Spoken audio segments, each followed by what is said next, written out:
Hello, Leo, Sun, Moon Rising, and Venus Signs. Kamusta kayo? Sana po nasa mabuti kayong kalagayan. Welcome back po sa Star Tarot. At kung bago kayo rito, welcome din po kayo. Please subscribe, like, share my videos, and leave me a comment kung naka-resonate kayo. Thank you. So, tignan natin kung ano yung mga messages ninyo. And by the way, Leo, Merry Christmas po sa inyong lahat. I hope you are enjoying your Christmas day kasama ang inyong mga mahal sa buhay. So, first card ninyo, excuse me po. First card ninyo is inspiration. So, this is very you, no? Kasi si Leo laging inspired, laging ang ano ninyo, yung passion ninyo laging buhay 'di ba? Lagi kayong kasi meron nga kayong go-getter attitude. Kaya parang gusto ninyo once na naisip ninyo, gusto ninyo itong gawin, gusto ninyo itong matupad, ginagawa ninyo ang paraan para talagang yan ay mangyari, hindi ba? Lalo na ngayon, kung meron kayong mga plano, meron kayong iniisip, 'di ba? It feels like you are definitely going to be inspired na isa katuparan 'yan. Gawin 'yan kung ano man yung ano ninyo, kung ano man yung gusto ninyong mangyari rito, no? We have well-being, so this is good, no? Na siguro you are going to be focusing more on your well-being, on your health, no? Siguro din sa ngayon, mas sisikapin mo na maging ano kayo, sisikapin mo na mas maging healthy kayo, sisikapin mo na mas maging malakas ang inyong pangangatawan, siguro meron ditong self-care, more on self-care ang pagpupukusan ninyo sa ngayon. So, which is good. So, we also have life purpose. Ayan. So, life purpose. Baka, ang iba sa inyo rito, no, you are embracing your life purpose already. Baka na-figure out nyo na kung ano yung purpose ninyo sa buhay, why are you here, ano yung mission ninyo sa buhay. Kaya, siguro, you are going to start embracing, no, and living your life purpose.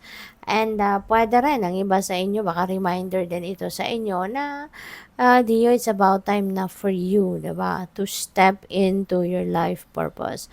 Kung hindi pa man, baka ano din, no? Time din ito para sa iyo, reminder din ito para sa inyo na hanapin mo na kung ano yung mission mo sa buhay.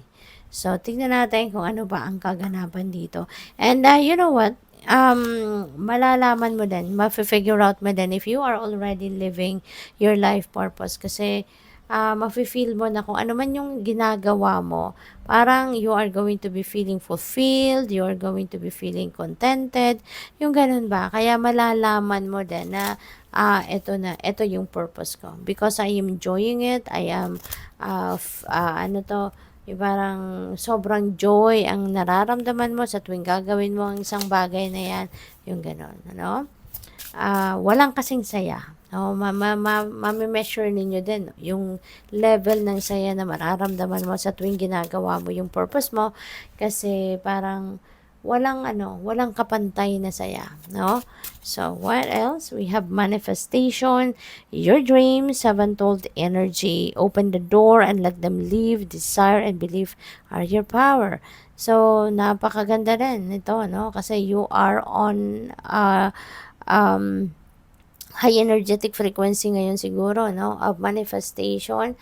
Kaya nasa inyong mga kamay ngayon ang kapangyarihan, ano? Para ma-manifest ninyo yung mga pangarap ninyo, yung mga goals ninyo, yung mga dreams ninyo, you are going to manifest that, no? At this time. So, napakaganda. So, what else? Ano pa?